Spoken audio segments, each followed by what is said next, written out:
Absolutely. We'll wait a few minutes here just to give everybody, again, we'll wait a few minutes for anyone else to join and then we'll kick this off.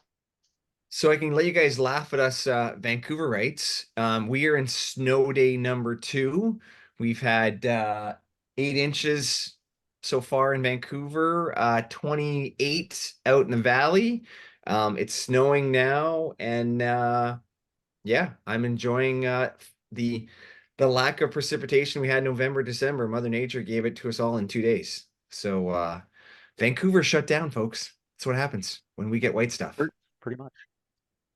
Uh, I've I've been in Victoria, BC when it snowed, and people just like literally got out of their car, like in the middle of So the road. They just yeah, stopped and just that's it. I'm yeah. out. So in our defense, someone that I was talking to in Calgary that like literally has had snow since November, he's like, yeah, I kind of get it. There's hills in Vancouver and people keep their summer tires on, and so hills and summer tires and snow just don't work. So we are a little bit you know, not prepared for snow.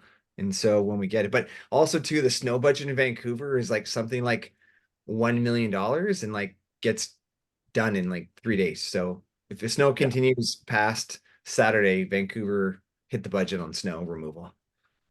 you're out of yeah. That happens. What do they Well, do with it? They just have to steal from the rest of it. So all of a sudden, the playgrounds and whatever, grass, whatever in the springtime, garbage removal, all that gets squeezed. Or we just go to the back to the bank of debt, and we just borrow money to the next year, I guess. I don't know. property taxes go up. Totally. Or What do we say? the Do city we just kick sells this one off? piece of property and then everything's fine because. All right, let's do this. Let's do it. All right. Okay. All right.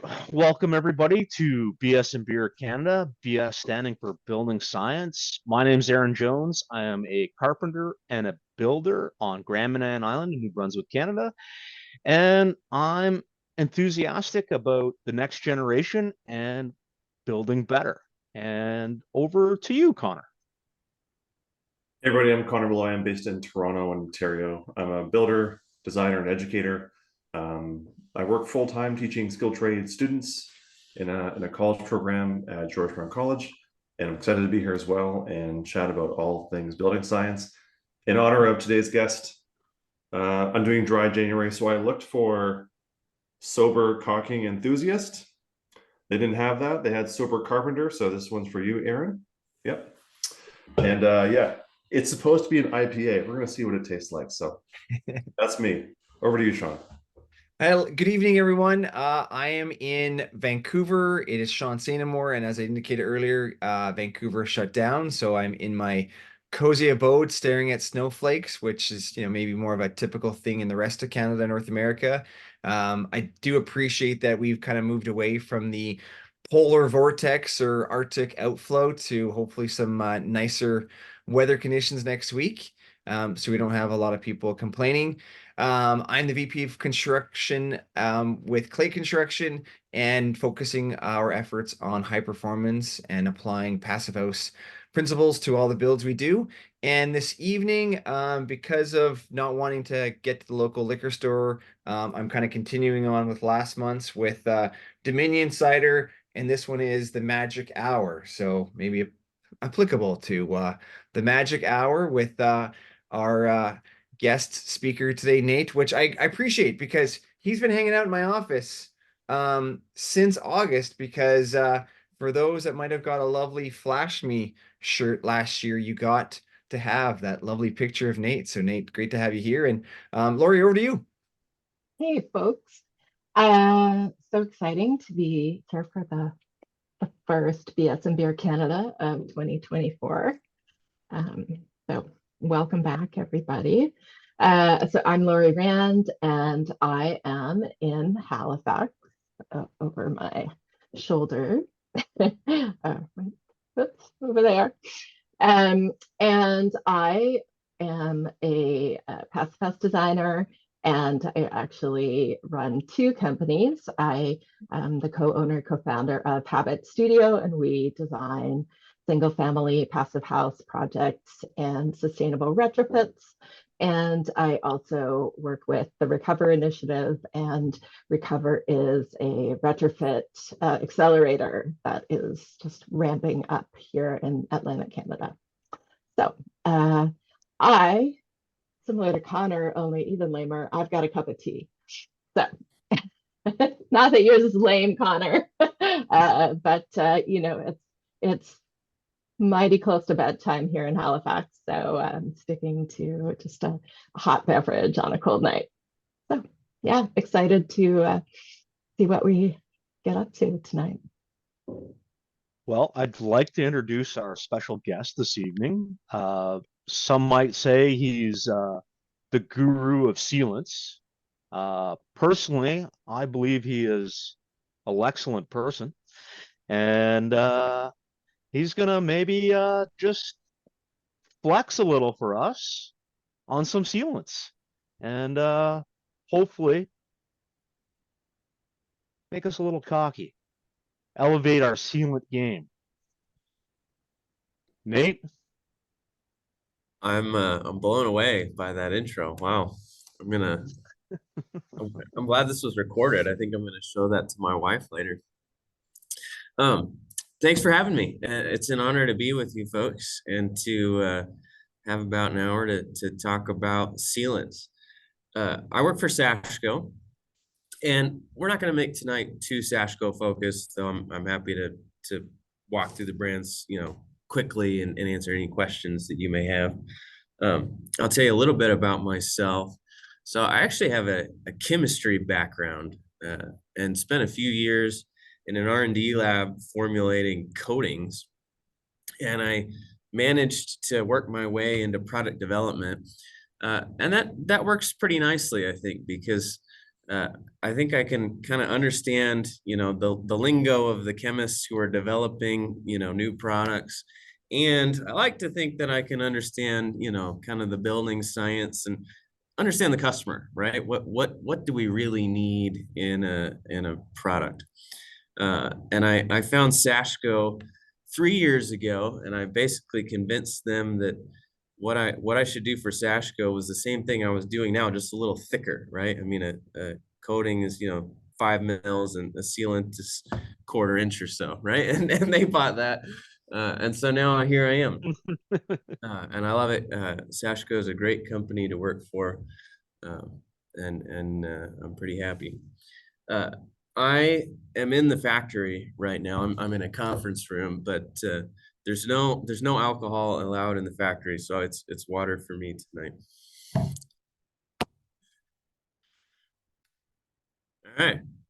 I guess with that, we'll keep going here, and I will pull up my presentation.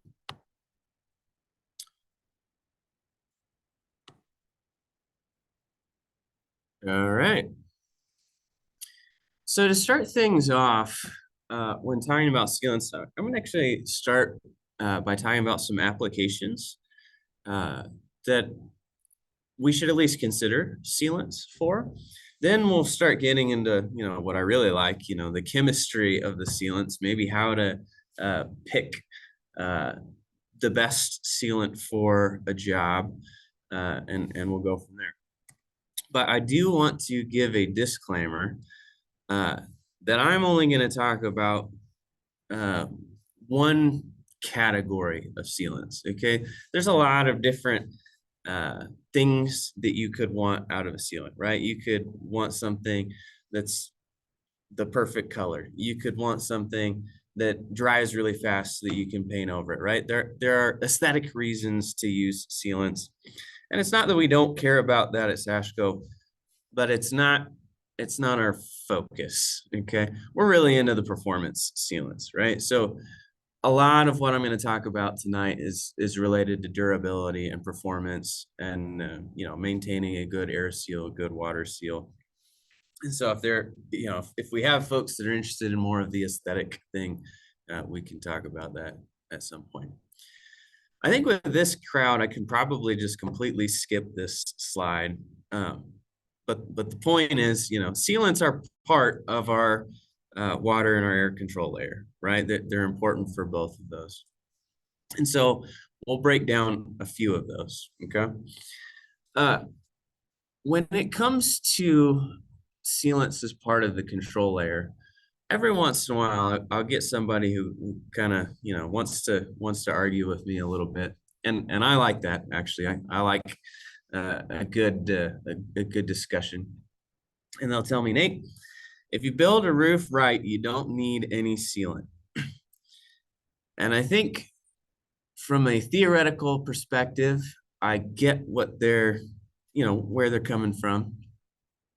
And I like to counter that argument with, does water go uphill?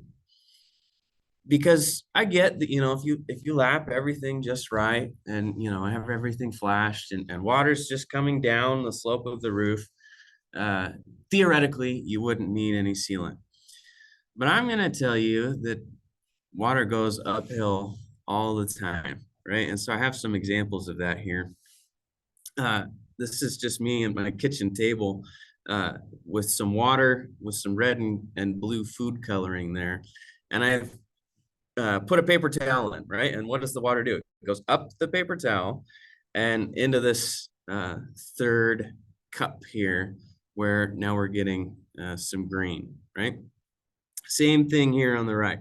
The smaller the cavity there that we have for water to go through, the further up it's actually going to travel, right? And so that's called capillary action. That's water moving uphill.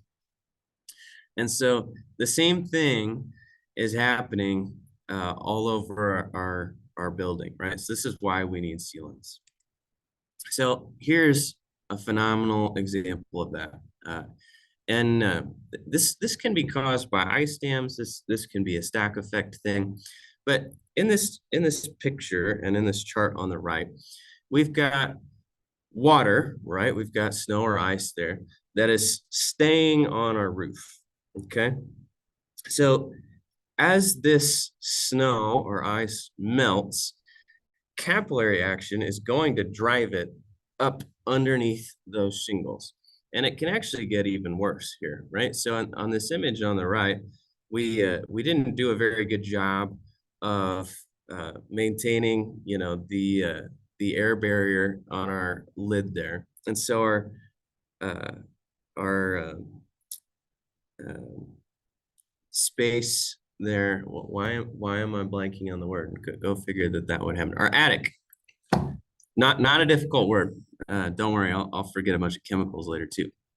Our attic space there is warm, right? And so it's melting the ice on the roof. So we've got water coming in, and that's frequently happening all over the country. And it can look like you have a roof leak just because you've got warm air melting the snow there, and you've got an area where you should have had a better seal.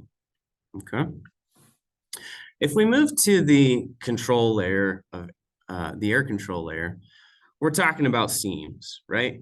Any seam between two materials is a spot where air can get out. And now we're, conditioning the outside air, or we're having air coming in that didn't run through our filter, and life is not good, right? I think I can probably skip the blower door test with this group. How about nail pops? Do we understand the science behind nail pops? Okay, I'm seeing some yes and some no. So I'm going to talk about nail pops for a minute. Why do nails pop? Okay, and are fasteners a place where we should use sealant? I hope this group thinks probably yes, since you've got a sealant guy talking to you, right? It's our expansion and contraction, right? So our wood may be wet, regardless of whether or not it's wet, it's getting warm and it's getting cold every day, right? And so that wood is expanding and contracting. If it's drying out, it's even worse. And so we're naturally kind of pushing that nail out, right? It's going to get cold and it's going to expand and push, and then it's going to contract and it's going to soften when it gets warm. And we're actually basically pushing that nail out. Now, I bet we've all seen nail pops inside a building, right? Where, we're just talking about like drywall nails, right? If it's happening at 70 degrees, how much more is it happening on a roof or, through our WRB on our sheathing, right? This is happening all the time. And that's a potential spot where water is going to get in and we're going to have some issues. So we frequently recommend, sealing over fasteners, especially on spots like our ridge cap here, that are maybe a little bit more susceptible than just on the side of the home. Okay, I want to talk about flashing butt joints on siding versus sealants. What do we think is the best there? Now, obviously, I think windows, windows and doors, we know that those require sealants.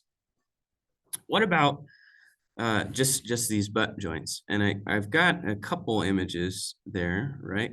So this blue one has some caulking there to seal the butt joints. And the gray one in the middle is using flashing there, okay? Which one is better? I'll tell you, both are probably good. I think the most important takeaway here is not to do the bottom. And that may be counterintuitive, but it relates back to, kind of what we skipped through that I think all you guys know, right? We're not keeping water out.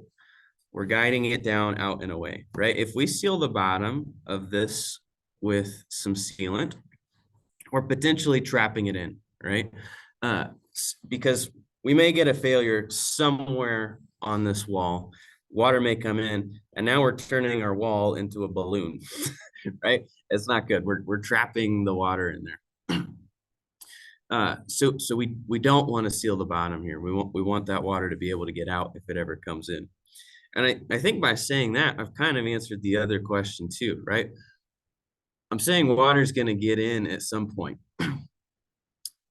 If we use sealant, I'll argue that it's a little better than the flashing here, just because of capillary action, okay?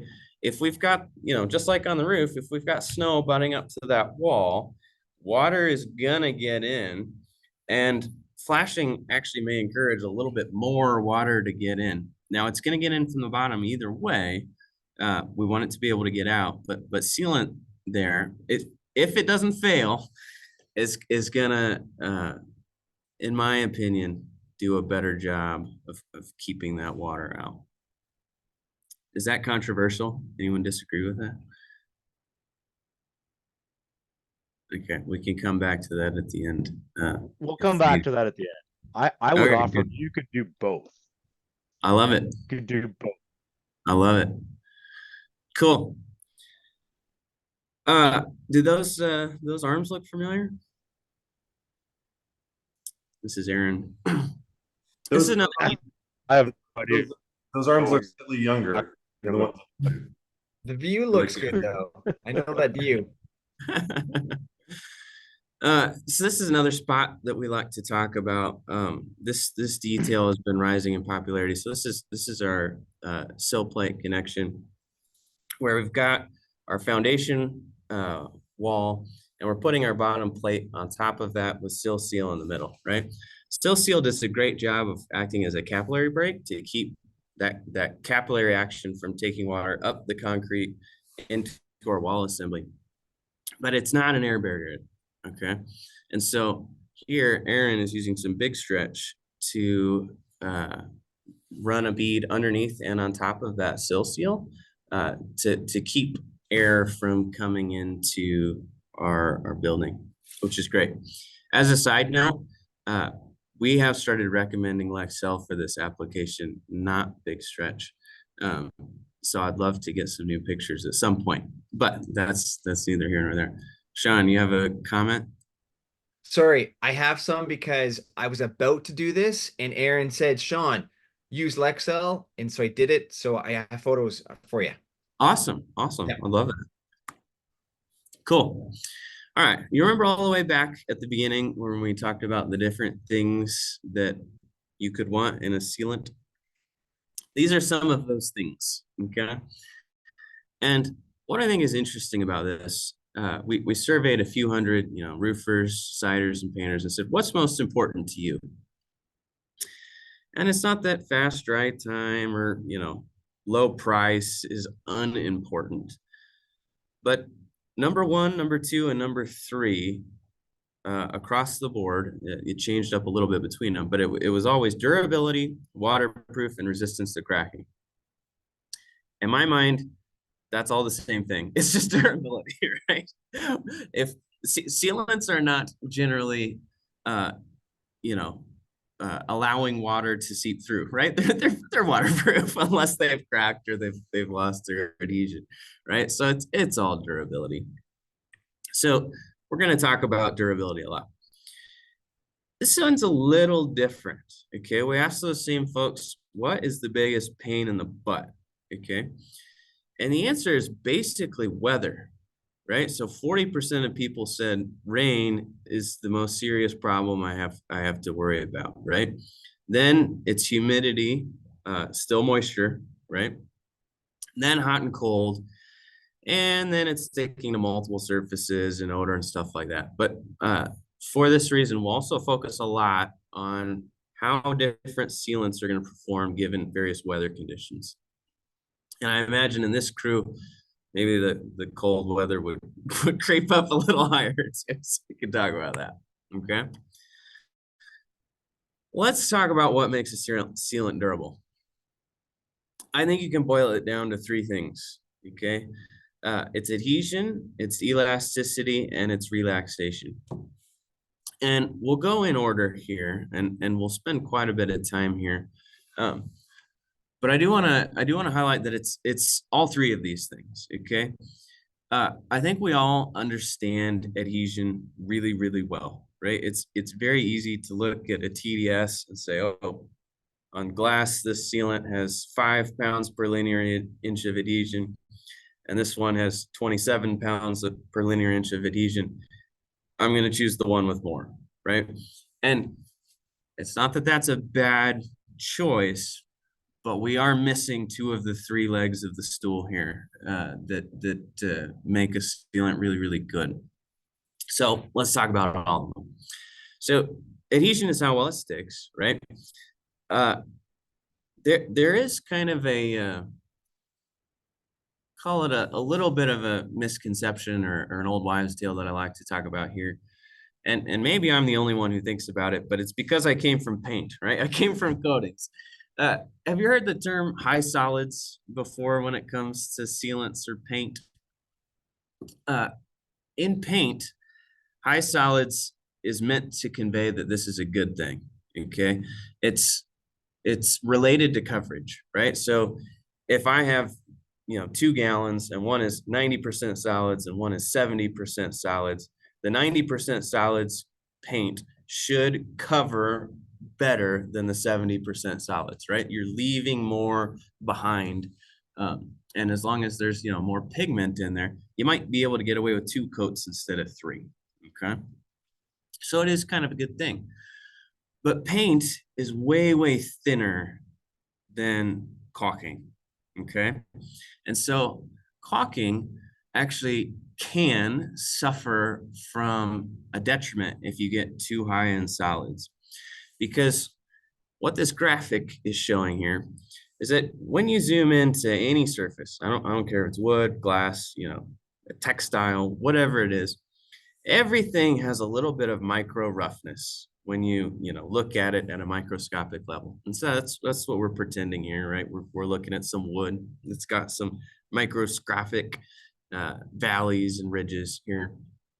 And if you get too thick or too high solids of a sealant, you can have this kind of bed of nails thing going on the top there, where it's really suspended above the surface, and you don't have quite the grip that you thought you had. Okay, and our adhesion is going to be proportional to the surface area that we're in contact with.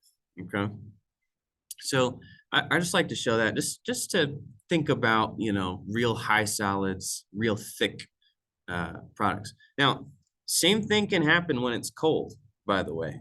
Okay, so if you've got a sealant that is, you know, 37 degrees and it's super cold, it's actually, you know, it's higher in viscosity than normal. It can be harder for it to, you know, get down in, you know, when you're tooling it, you're occasionally pushing it down into these microscopic ridges. And when it's cold, you kind of have to watch out for that as well. Okay.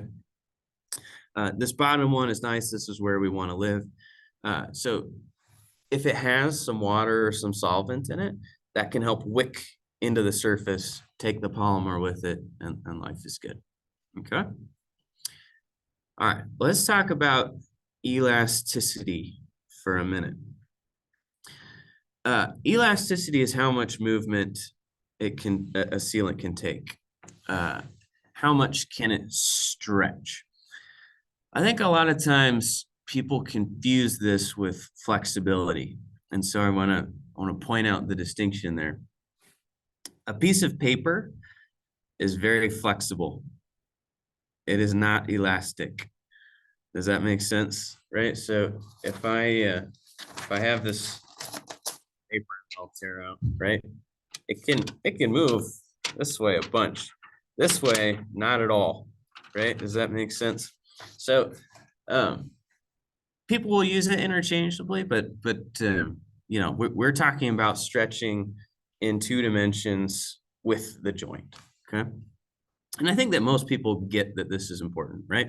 Our home is moving with temperature fluctuation, with wind movement. It's happening all over the place. And so we get that movement is important. The question I like to ask here is, how much movement do you really need? You know, companies will put on the tube, you know, 500%, 714%, right? And the answer for how much you need is basically dependent on the size of the joint. Okay. If you have a really big joint and, you know, you're only getting 25% movement in that joint because it's really big, you could probably get away with using the cheapest caulking in the world and you wouldn't have to listen to the rest of this presentation, right? The takeaway is make big joints and life is good. If you're like most people and you don't want to see, you know, 1 inch of caulking all over the structure, then, you know, it becomes more important how much elasticity a product has. And so I show this this graphic to really drive that home. Okay, you can go Google this and look up, you know, how much will a piece of vinyl siding move, right? And it's going to change if it's fiber cement or whatever, but this is trying to make a real joint. Okay, and it'll tell you that over the course of the day, a 12-foot piece will move up to a 1/2 inch. Okay, that's a lot of movement. If you've got a 1/4 inch gap there, you're asking that sealant to stretch 200%. Okay. If you've got 1/8 of an inch and you're asking it to move a 1/2 inch, now your sealant has to move 400%. Right? We could keep going with this. What happens if we have a 32nd of an inch of sealant? Well, 2 things. First off, no sealant in the world is going to move 1600% of its initial length, right? But also, you can't get any sealant in a 32nd of an inch gap, right? Like, imagine trying to caulk that, right? But sometimes, like, there is something satisfying about building things really tight, right? And it can hurt you. It can hurt your building. And so the takeaway here is bigger gaps are more durable. It lets the sealant do its job. And the last thing that goes into durability is relaxation. So elasticity is really just looking at stretching once. Okay, that number that companies put on their cartridges of sealant, that's when the sealant broke, right? So if it says 482%, they stretched it to 482% and then it snapped, right? Well, that doesn't help us a whole lot. And just to demo this, I'm gonna stop sharing so you guys can see me in the full screen, because I think that this demo is impossible to communicate on a slide, but I think it's amazing to communicate with little strips of sealant. Okay, so this is just a piece of silicone. Okay, and I'm gonna stretch it a little bit, and you can see that it stretches, right, a little bit. It's got some movement to it, and this is a piece of Lexel, and you can see it stretches way further, right? So that is the elongation, elasticity piece. This is a little harder to see, but I'm gonna do it again. And I want you to look at my fingers, not the bead, okay? This is the silicone. So I'm stretching it, 30% or whatever. Can you see how hard I'm having to work to hold that where it's stretched? I'm actually like shaking a little bit, okay? And I worked out this morning, and you'd think I'd be ready to go for that. Okay, I'm gonna do the same thing with Lexel. And I'm gonna stretch it, and you just have to trust me that I'm keeping it stretched the same amount. You see how relaxed my fingers are? Okay, I'll hold it with my pinky. Okay, that's not incredible grip strength, pinky to thumb. The sealant is just fine. It's just kind of hanging out, right? Because this is a rubber-based sealant, it's totally cool with it. And if I let go, it's actually, curls up, and it's gonna go back to its initial length, but it's actually still about twice as long as its initial length, just because it's so relaxed, and you can see it, curling and shrinking. That relaxation is what makes the sealant be able to take advantage of that elasticity over and over and over again. Because if I do this enough, eventually it's going to have enough tension on this other one that it's going to break. Okay. Relaxation is definitely the hardest of the three to understand, but it is a difference maker. I have to remember how to share my screen. I think I figured it out. All right.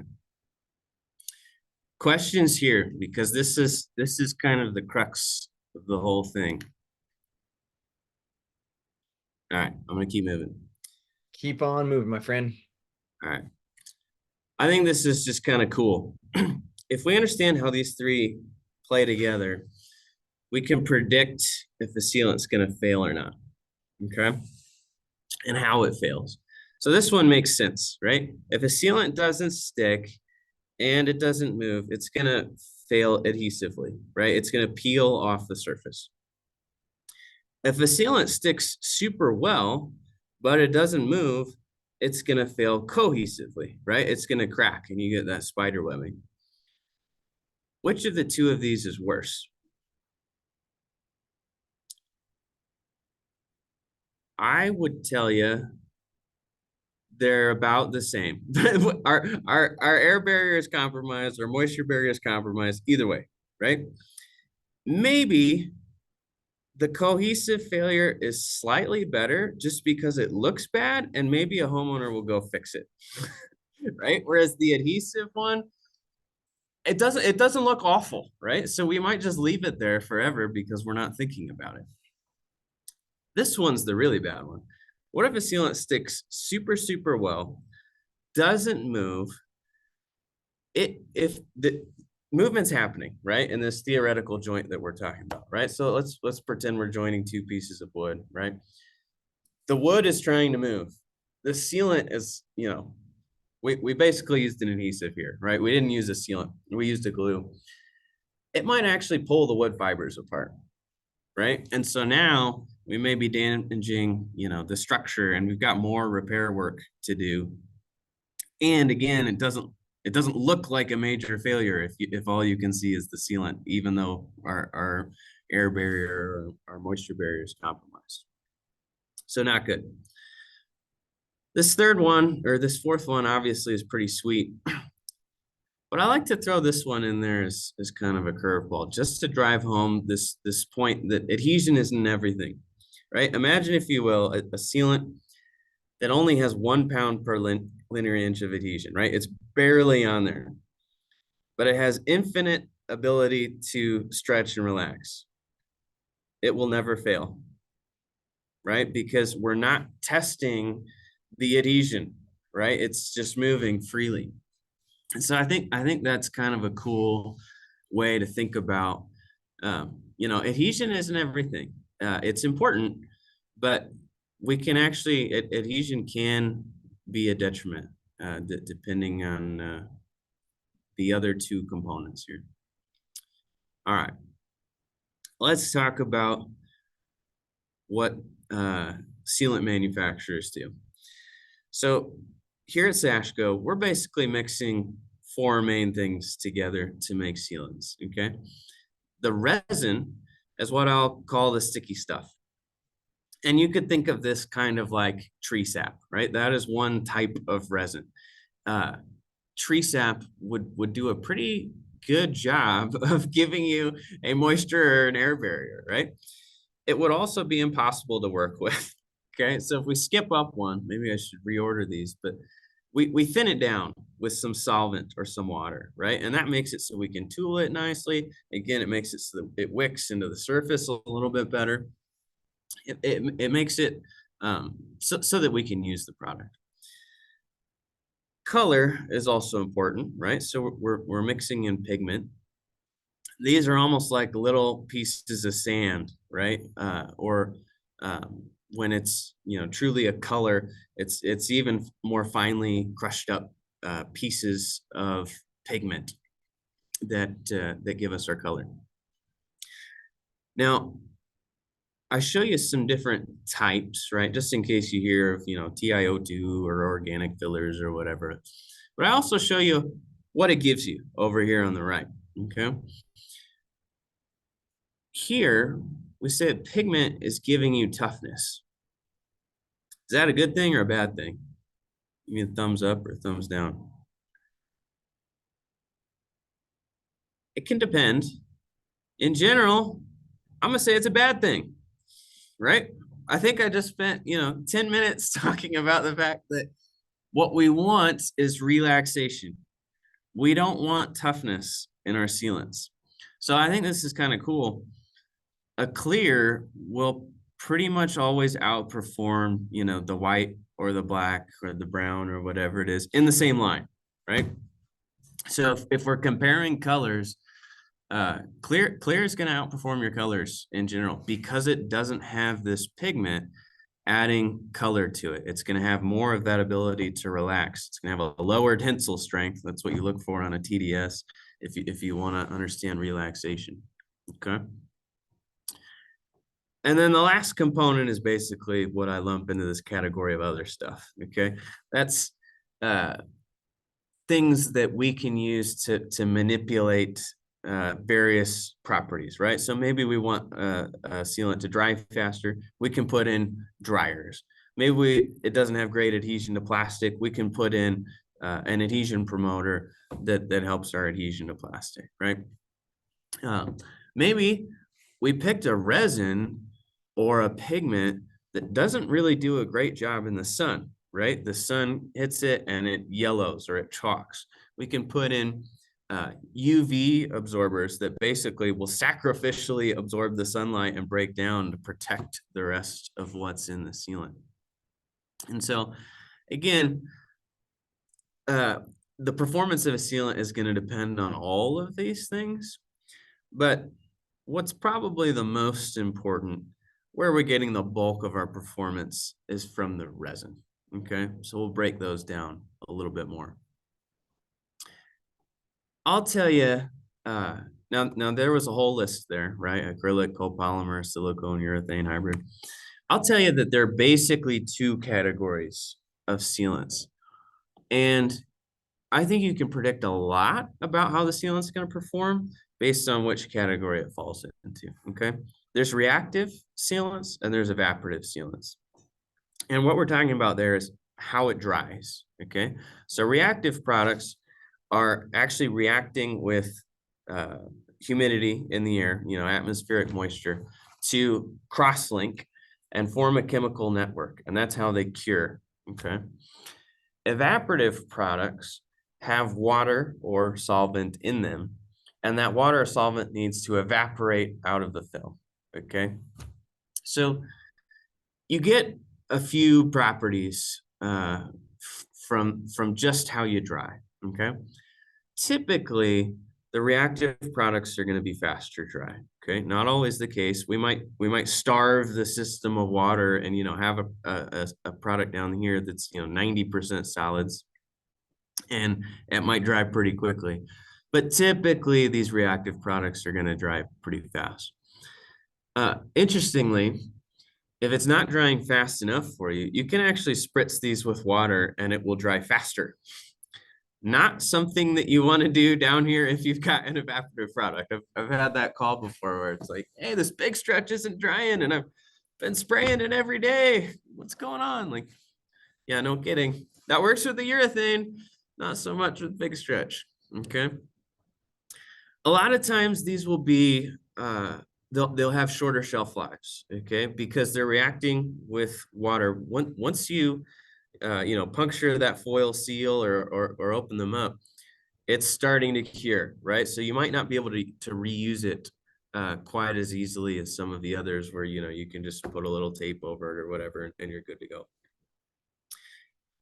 They're also more sensitive to moisture, okay? So if you have moisture on the surface, if things are a little damp, it can cure so quickly that you actually get these basically little micro bubbles of areas where it's drying so fast, it's forming that chemical network that you don't have great adhesion. You could think of it a lot like that graphic that we thought about earlier, where it was that bed of nails thing, right? It's stuck, but it's not as consistent of a film there, okay? Typically, these will also be harder. The evaporative products are typically going to be slower to dry, and it does get worse as humidity goes up and as temperature goes down, right? Both of those things will slow down these evaporative products. They're also going to have shrinkage, okay? So by definition, these things have water or solvent in them. And so, you put down a bead that's, a nice flat or 45, and it's going to have some concavity when it's done curing, right? Because there's water coming out of the film. And we can talk in a minute or two about whether or not that's a good thing or a bad thing. Typically, these will be easier to tool, right? Because they've got water in them. And typically, I'll tell you that they'll be more durable, right? So this higher movement capability, we're talking about the chemical network that reactive products versus evaporative products have. And there's a couple things I'll point out there, right? So the reactive products, because they're using water to react, they're actually cross-linking chemically, right?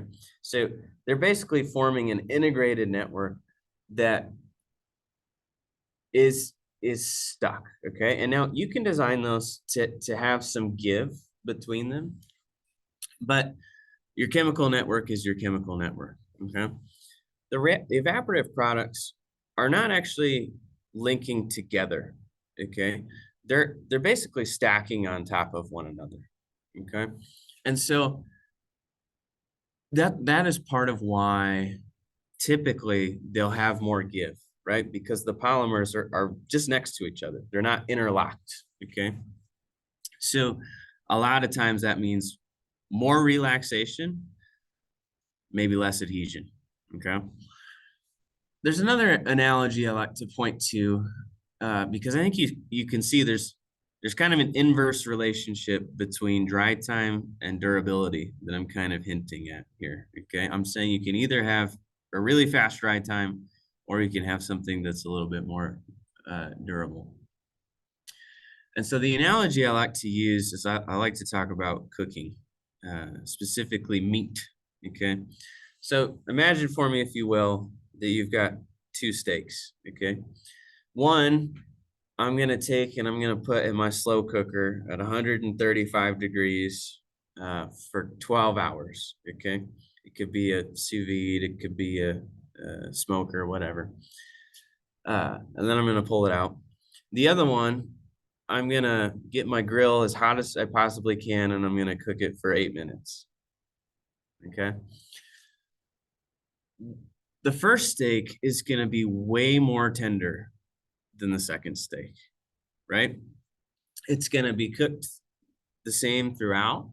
And the second steak is gonna be a lot tougher than the first steak. I'd tell you it's basically the same thing in sealants, right? It's the same steak. We didn't change anything about the meat, but the act of curing quickly, right?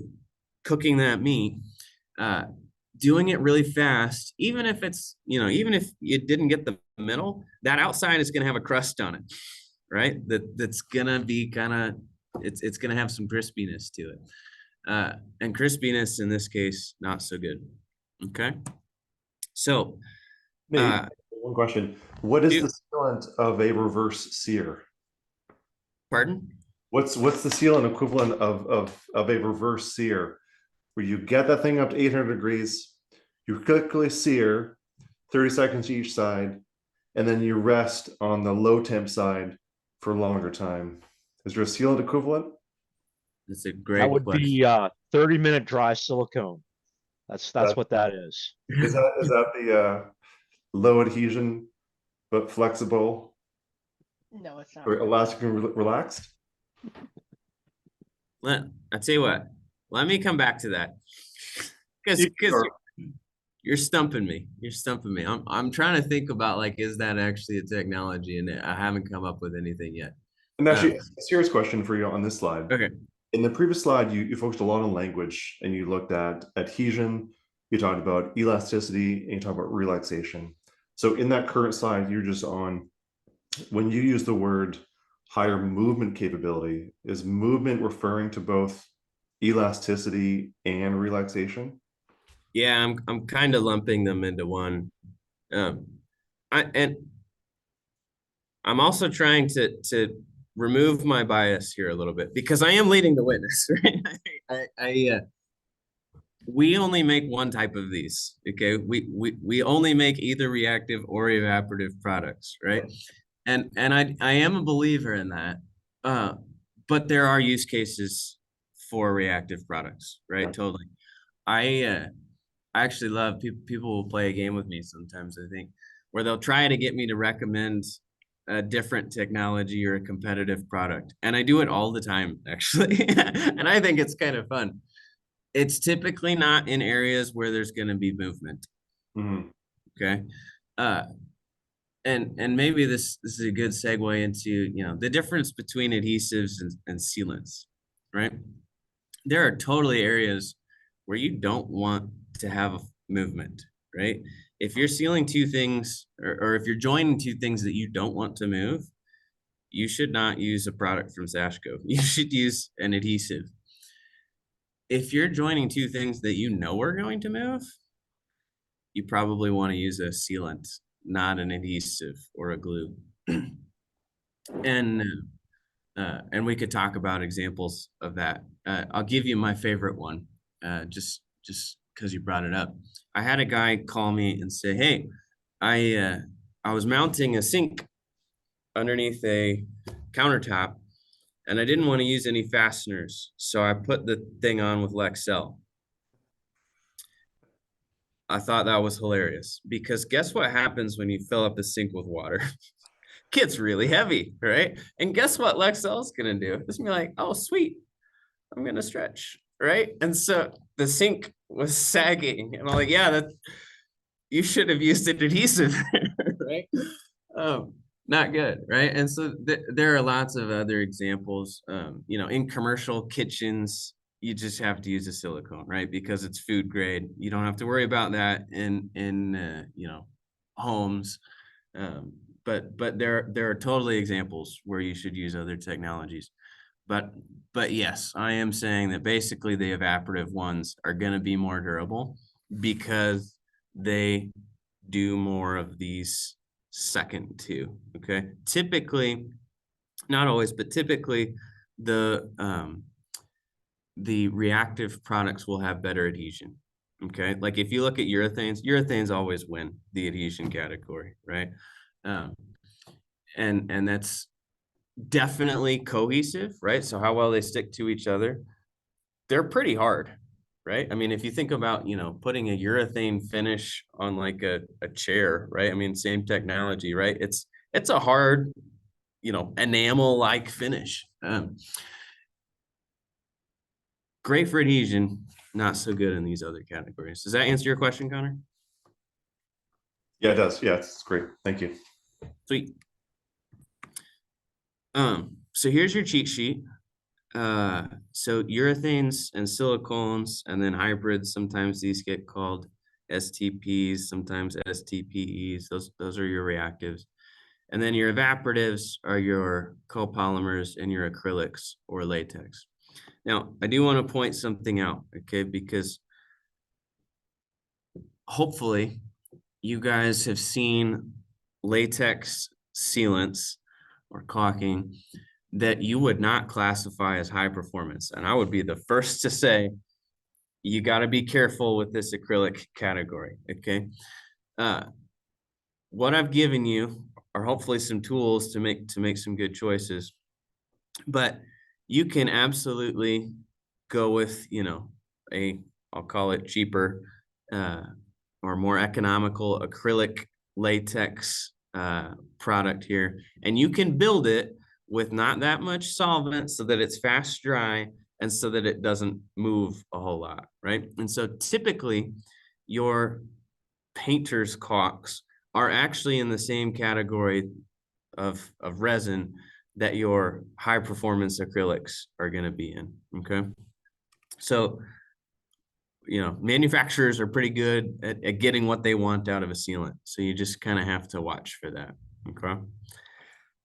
So I'm not gonna take too much time going through this because I think you can probably predict most of this on your own. I'm just gonna let you know that this lives on Sashco.com. If you need it, I can send it to you. I think it makes it a pretty easy way to choose the right technology, and we could put brands in place of the technologies here too. But sometimes, durability isn't necessarily what you need. Sometimes you've got a picky homeowner, you need something low odor because you're doing their bathroom later or whatever it is. And so this can be a really good cheat sheet for you. Okay. I do want to spend some time on backer rod though, because this is kind of a 201 topic, I'll say, for building science in general. Backer rod is awesome. And I think that should come with some extra weight just based on the fact that, I'm a sealant manufacturer. I want to sell more sealant, and we sell less sealant if you use backer rod, right? I'll still tell you to use backer rod in big joints. And there's a few reasons for it. It is cheaper than sealants, right? So you're saving money, but it's also making a more durable joint. Okay. You're going to have a higher performance home if you're using backer rod in big joints. And there's kind of two reasons for it. Okay. The first is it serves as a bond breaker. Okay. Sealant is not built to stick to backer rod. And we purposely don't want adhesion on this third side. Okay. If we're pretending that this joint in this picture is moving this way, right? It's moving horizontally. If we've got that sealant stuck to that third side, then it can't move down there, right? Because this piece down here is not moving in the same plane. And so we're kind of making the joint do this, right? It's not great for sealant. If it's only adhered to that two sides, then it can move freely, right? Life is good. And I might actually stop sharing again just to show you this other one, because I think it's shown off really well in this giant joint. This 2 inches of big stretch. There's something about backer rod that makes the right geometry for a sealant, okay? Can you see how that's almost like an hourglass shape there, right? It's thicker at the top and thinner in the middle. That is perfect for a sealant. And I hope you're thinking about why, but it goes back to our 3 things we talked about earlier, right? Adhesion, relaxation, and elasticity.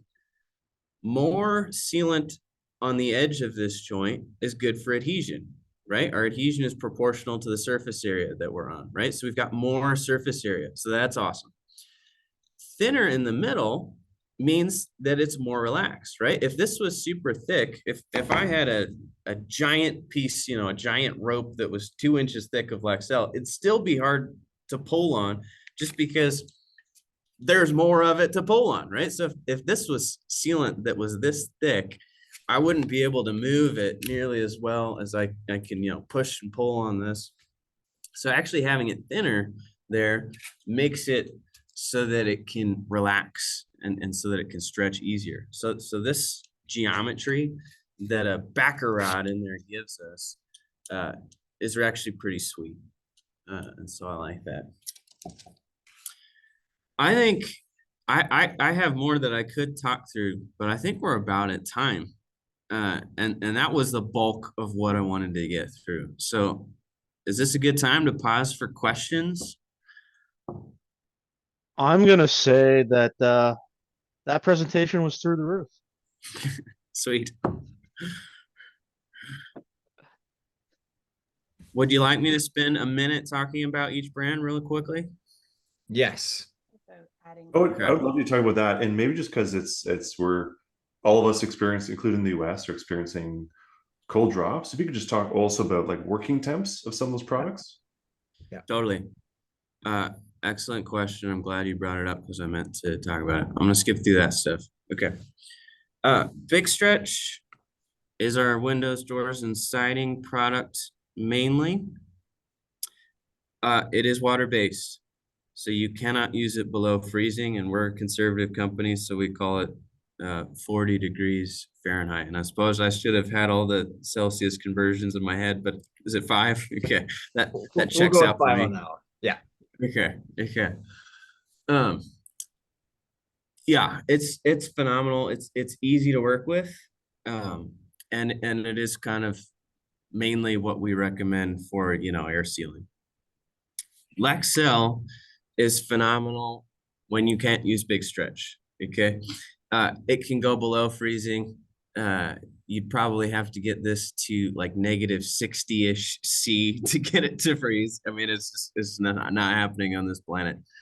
And it's also great when you've got rain coming. Okay, since Big Stretch is water-based, if it's gonna rain in the next couple hours, you really shouldn't be using it, right?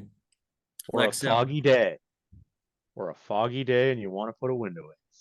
That's right. I mean, if it's 100% humidity, it's Big Stretch literally isn't gonna dry. It's just gonna sit there, right? And so not great. Lexel, no problem. Because it's a solvent-based, it can actually cure underwater. Now it would take forever, right? Like probably months, but you would have a waterproof, you know, seal that water isn't going to mess with, right? Because it's oil based, you can think of it, you know, like oil and water. They don't mix, right? So it'll keep the water away. And this is kind of our duct tape or Swiss Army knife. We kind of recommend it for everything. I'll tell you that it only comes in clear, and you can get a white if you work for it. But we do occasionally run into issues where, you know, home inspector comes along and says, I can see daylight. You didn't seal this. You say, yeah, I did. It's Lexel. So just watch out for that, right? Maybe take pictures or whatever it is. Through the Roof comes in clear, black, and white. It's a very close cousin to Lexel. It's just a little thicker. You guys could probably use them interchangeably. Guys in Texas or you know, Arizona, you know, you've got an asphalt roof absorbing a lot of sunlight. Those things can get up to, trying to do the conversion in my head. Let's call it 50 C-ish. Nice they get work. hot, right? And when it gets that hot, Lexcel can actually start dripping a little bit, just because, you know, the viscosity is going down. Only when you're putting it on, right? Once it's cured, you're totally fine. But for you guys, I think you could use those interchangeably. And then we have some versions that we basically throw sand in.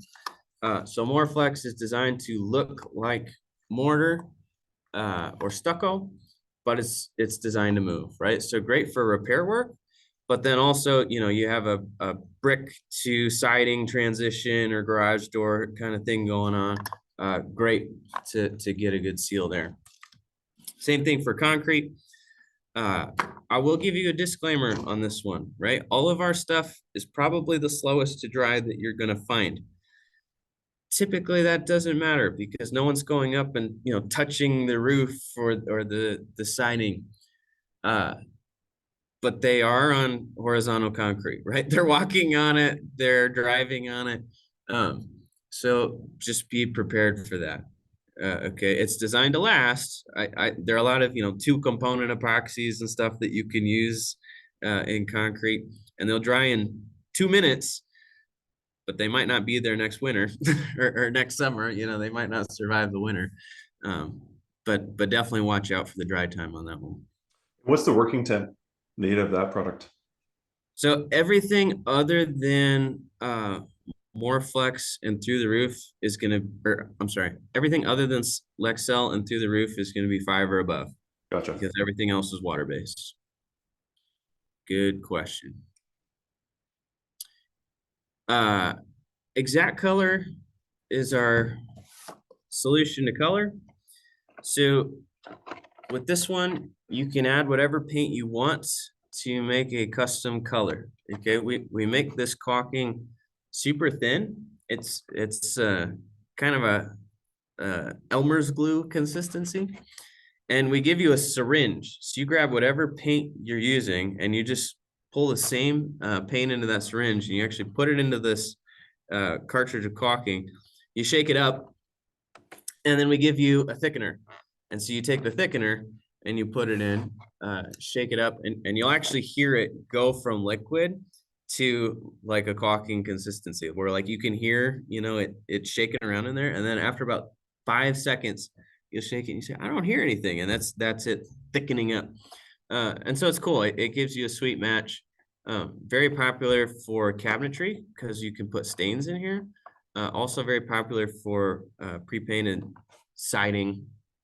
You know, they'll give you that touch-up paint and that goes in there nicely. And then Clean Seal is our anti-mold specific product. Pretty much all sealants are built to not support mold growth, but if they get dirty, you know, if they get oils on them, mold can grow on the food. This is designed to basically have those oils break down, basically turns them into a soap. And so there's no food source for the mold. I will tell you on this one, it doesn't come in clear because the enzymes are not clear. So just white on that one. And actually, I did mean to share this with you too. So I know we've got a few folks that are very familiar with Sashco, but if anybody isn't, and you would like to try our products, we do believe in our products, and so we're willing to give you the first one for free. So if you scan this QR code or go to that link, we will send you a box of one of everything, and it's yours on us to try. I did want to say one more thing, which is that Canada specifically, if you complained that you had trouble finding our products, I would say, yes, I believe you. Sorry about that. So you can always ask your distributor or your retailer to bring them in. If you find one Sashco product, usually they can get the rest of them. And we do have, you know, Canadian, you know, French labeled versions of most of the products. You can't get every color, but you can get Exact Color. You can get Lexcel and Through the Roof and all that. So that always helps us. So yeah, I would hope that you would like them and be interested in trying to get them. Just to backtrack just a little bit, when you're adding paint to the Exact Color, does that affect durability in any way, shape, or form of that sealant? 100%. It does. So it's an excellent question.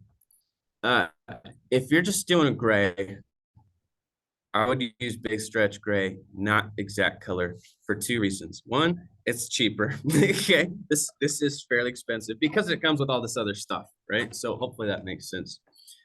But also, you are introducing an unknown, right? We have tested a whole lot of paints in Exact Color. We cannot test them all. That's impossible. Big Stretch Gray is designed to be the highest performing gray that we can come up with, right? By introducing an unknown here, I'm not quite sure what the elasticity is because you've modified, what's in this package, right? That being said, we have tested a lot of paints and we're pretty happy. We're pretty confident, right? I mean, it still says Sashco on there. Do make sure it's a water-based paint. A solvent-based paint will not go in here. It'll be like salad dressing. It won't mix. But as long as it's water-based, you should be pretty good. It's not going to perform as well as Big Stretch, but it should still give you a really, really good job. Excellent question.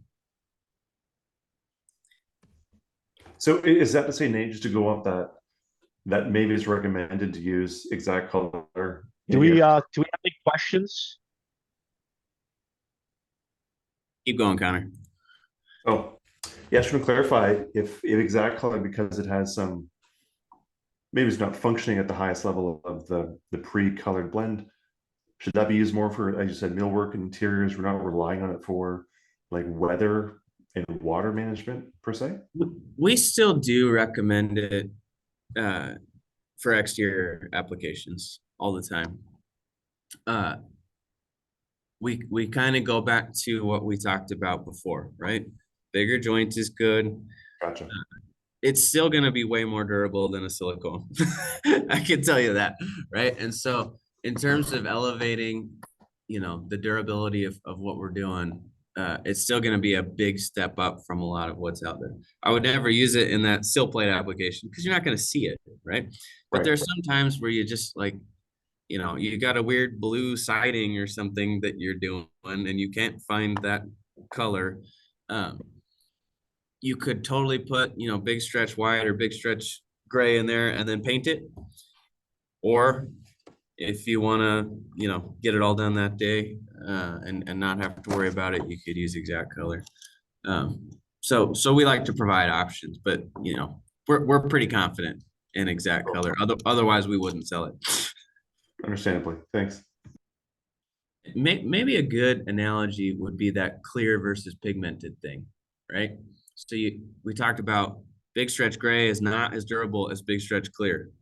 We still sell Big Stretch Gray. I mean, it's still a phenomenal sealant, right? And I think that would be a great analogy to think of, like, Exact Color is maybe not quite as durable as Big Stretch Gray, but we're not talking about orders of magnitude like where we are when we're swapping, resin types.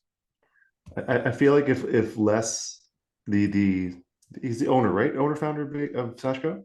You got it. If Les was Henry Ford, he'd say you can have any color you want as long as it's clear.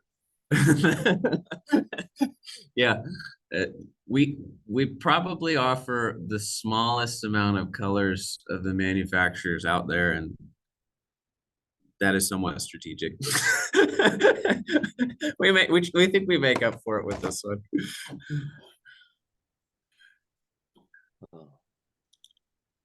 They used to have flying salesmen too. That's true. Yeah, it is still a family run company. Les is the son of the founder, and then his two sons they also work here and are involved with business. I think it is cool though that they did not work here their whole careers. So they were forced to go work for other companies and develop a skill set that could be useful here or elsewhere. and then they were allowed back in. I think that's kind of neat. Or as another point my friend once said when they went somewhere else and made mistakes and the other companies paid for it. Right, there you go. That's a very smart decision. Yeah, that's cool. Get them when they're groomed and ready versus green and ready to make dumb mistakes because I love it. not the right way. So yeah, good I do advice. see an availability question in the chat. I'm gonna be honest, I only know of Home Hardware up by you guys. I don't think every Home Hardware stocks our products, but they all have access to it, and I think most of them do stock at least Lexel and Through the Roof. Most home hardwares I've ever been in have at least Through the Roof. Not all of them have Lexel, but if they have Lexel, they usually have Big Stretch. And if they don't have Big Stretch, they have Lexel, and some have both. And then there's another question for you there too. Can you smooth out a tacky Lexel joint With Xylene. with xylene? Yes, I might have is pronounced the that answer wrong. to that Oh, question. yeah, I pronounced that right.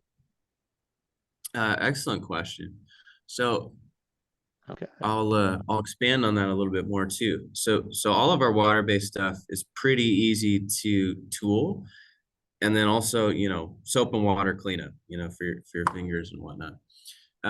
You can do a little bit better job of tooling those if you have a little bit of water on your finger. For Lexel and Through the Roof specifically, I love using clear window cleaner to help tool those. They just have a little bit of surfactant that gets on your finger and it smooths out beautifully. Xylene does the same thing. So would toluene. Mineral spirits would work. Soapy water would work. Hand sanitizer works. You really just need that surfactant, just something that kind of stays between your finger and the surface. And I'll tell you, it also takes a little practice too, right? So there are some folks who, when they tool a joint, they jam their finger in the joint and they wipe it, and they have a ton of sealant on their finger.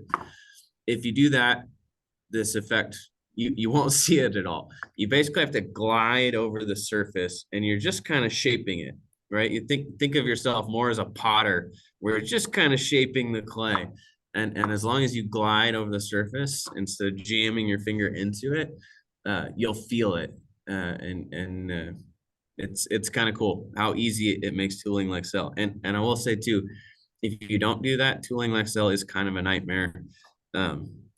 You will have it on your finger, and yeah, it sticks to everything, including your finger. So it's a good trick.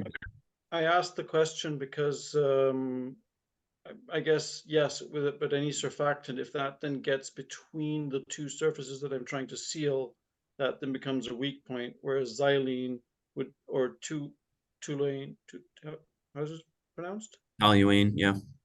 Toluene. Would be solvents which would just liquefy it and then evaporate, not hopefully not compromising my joint, correct? I love Like where your head. it would in my imagination, or why I asked the question is, my hope is that it would then flow into nooks and crannies. I'm making it more fluid, if you will, and it would flow into nooks and crannies, or I can tool it into nooks and crannies more easily. At least I've done that, so I know it works. The question is, I guess my question is, am I also compromising the product, and is it just, did it just work, but is it also now less sticky, or less, have I compromised its longevity or something? Yeah, it's a great question, Leo. So if you truly get surfactant behind the sealant, in between the sealant and the surface you're putting it on, you're totally right. You would be compromising the adhesion there. In practice, I think I could tell you that, there, we have decades of people using products with surfactant in it to put Lexel on, and we haven't had complaints, right?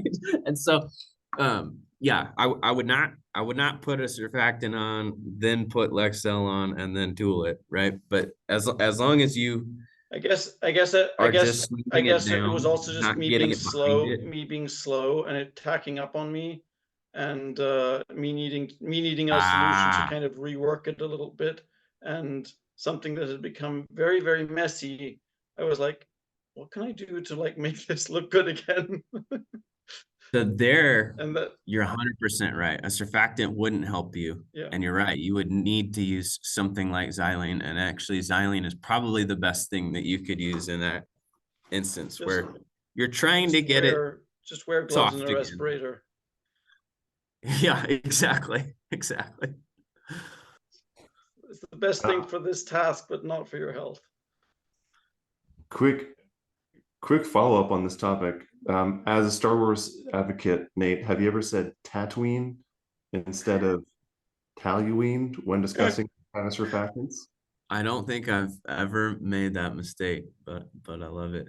It's gonna Yeah. happen from now on, though. Exactly. Two different worlds. Two different Use the worlds. force. I do think I have used toluene on my stormtrooper armor because I do own stormtrooper armor, the full Yeah. set, and I've used that to kind of just mess up the paint a little bit, for a distressed look. That might be as close as those two worlds have come to colliding.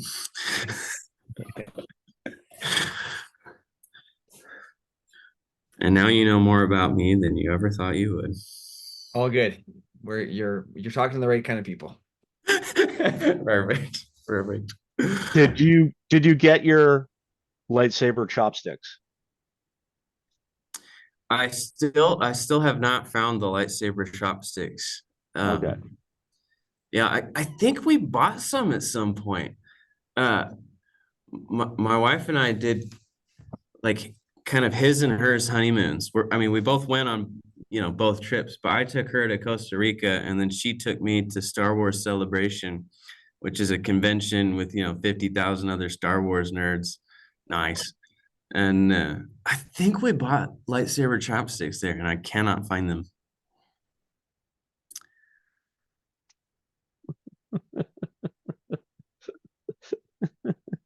I wish I had my lightsabers, but alas, like I said, I'm in the office. I leave them all at home. That's awesome, Sean. We'll save that for May the 4th. I love it. Love it. That was a Christmas present for my nephew because he knew that I would like it, and then he had one too. So we had a battle on Christmas Day. Awesome. Yeah. So. Wow, that was great. Very informative. Thanks for that.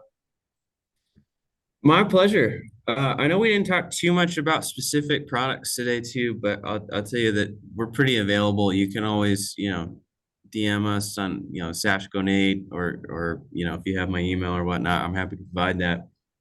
Our customer service team is extremely knowledgeable. You could always call them.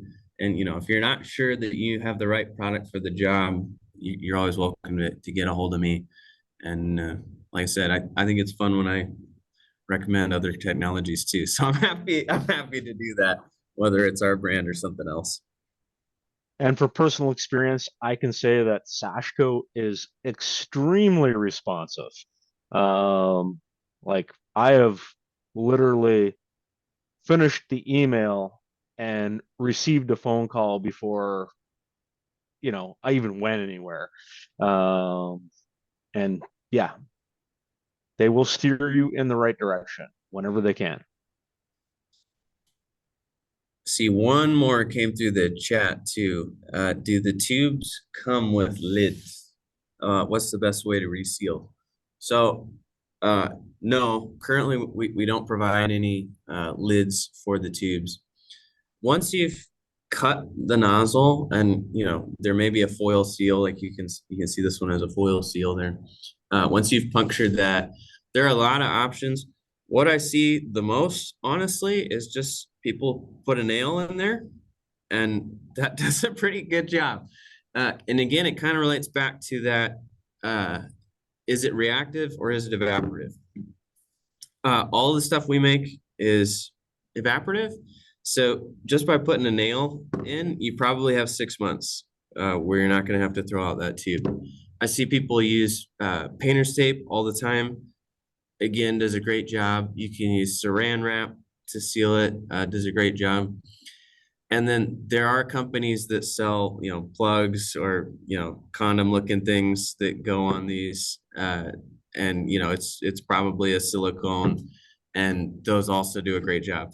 Are you going to get a longer life out of those plugs? Probably. Is it worth the $8 that you spent on it? That's up to you to figure out. But like I said, if you're only going through a tube every 6 months, I probably wouldn't be spending the money on the plugs. But I hear they're very popular. Good tip there, Amelia. I have two things I just want to say finally, and then I can stop talking. It's as you said, Nate, if you have questions, you've looked at details on fine hill building, JLC, you saw Steve Basic post something, you've seen Aaron or Sean post something, and Lori, often they'll might say, sealant or continuous bead. And I've been confused in the past, wish I should use for adhesion and flexibility and application, and reaching out to Nate and the team at Sashco has been great. They've, in many cases, I sent you, Nate, some materials, some 15 mil Stego to do some testing, and that was wonderful. It gave me a lot of clarity and assurance. So I was using the right products. That was something that you can't get from other manufacturers. So thank you for that. And then the second thing is, Sashco, selfishly for me as a trades teacher, has been a big booster in skill trades education, and it's worth noting that you've got amazing campaigns out there to support trades teachers and send materials to trade schools, and you have education programs at your facilities. And I think, just want to commend you on that, and the team, and Les and Charlotte, because there's not many people doing that. And as an educator, we deeply thank you for that. Our pleasure. I may bounce one thing off the first one, which is that I love it when I find things that I don't know the answer to. And so Connor asked me, will Excel stick to the surface? And I said, I don't know. Can you send me some and we'll try it, right? And so it may turn into work, and we figured it out, and Lexel stuck to the Stego. But I think that's kind of fun. We have a close partnership, and I do get that sometimes on new materials, that are coming out or whatever. I'm not sure it's gonna stick. Well, we can try it. So that's something that we're happy to do as well. Yeah, that's a great tip. We're using Stego, so good to know. We've got Lexel and Stego, so good to know that I can put them together. So great. And Nate, what's your travel like? Are you going to be at JLC? You're going to be at IBS? Where are you going to be doing any rounds? When do we get to see you in real life potentially? I'll be at both of those shows. To be honest, that's all that's on my radar for the immediate future, but that's just because IBS is next, and you don't want to forget about JLC because it's only like 2 or 3 weeks later. And so it's like, what materials from IBS do we need to go to the other booth? I'll be at both of those. And I am kind of the traveling guy as well. So I haven't made my way up there quite yet, but occasionally when we have a stumper and we can't figure out what's going on with a product failure or something like that, which does happen, occasionally I'll get on an airplane and go try to figure out what's going on. So that's in the cards as well.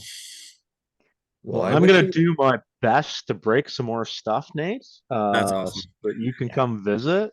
Yeah, let's hang out.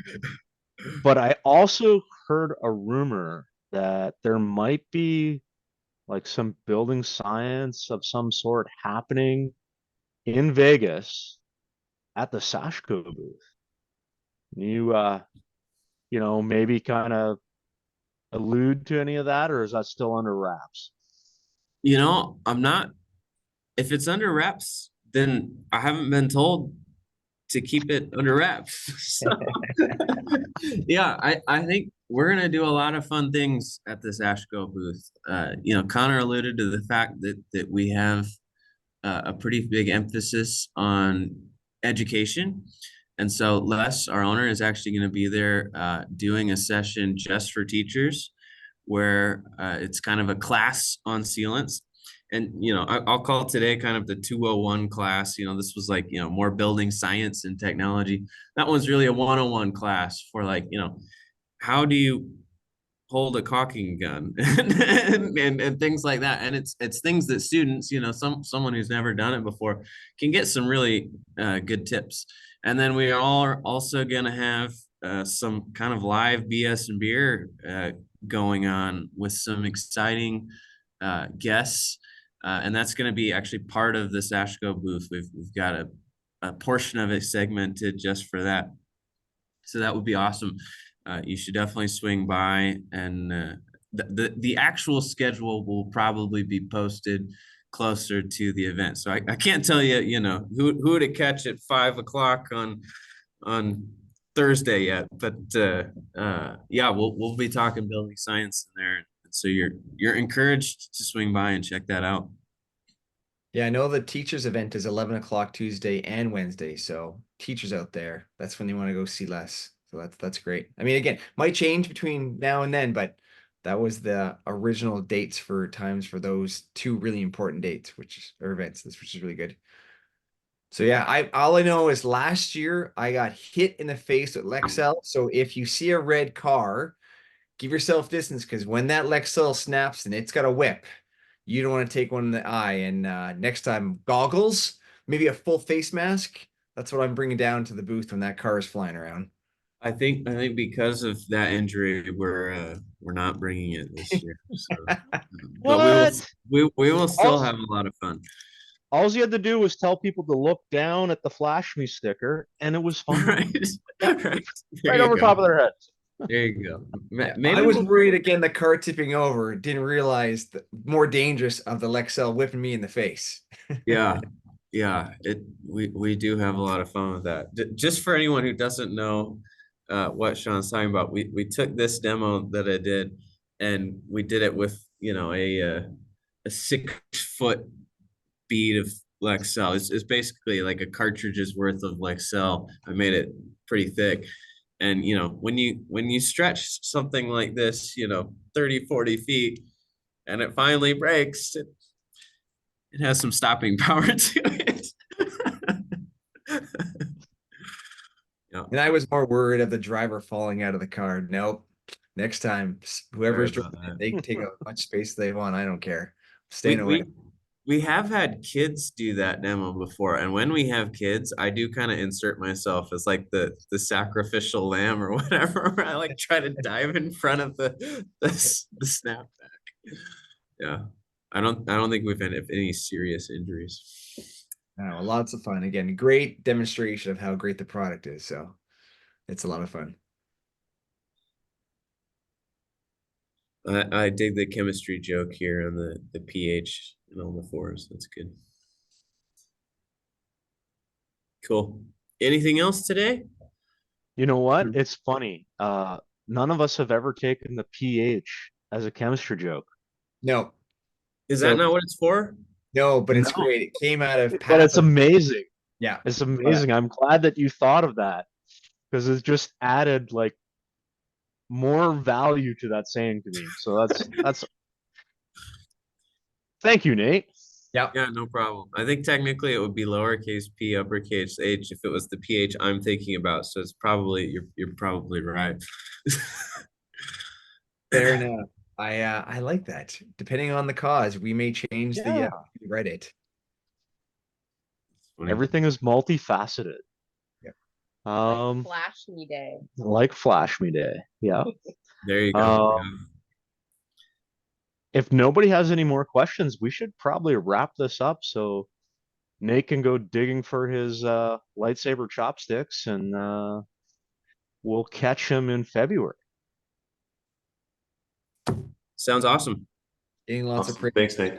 Thanks. Great stuff. Yeah, thanks so much. Learned a lot. My pleasure. Thanks again for having me. And yeah, we'll be in touch, and at the very least, see a good number of you in Las Vegas. Well, on behalf of Canada, thank you very much, Nate. I really appreciate it.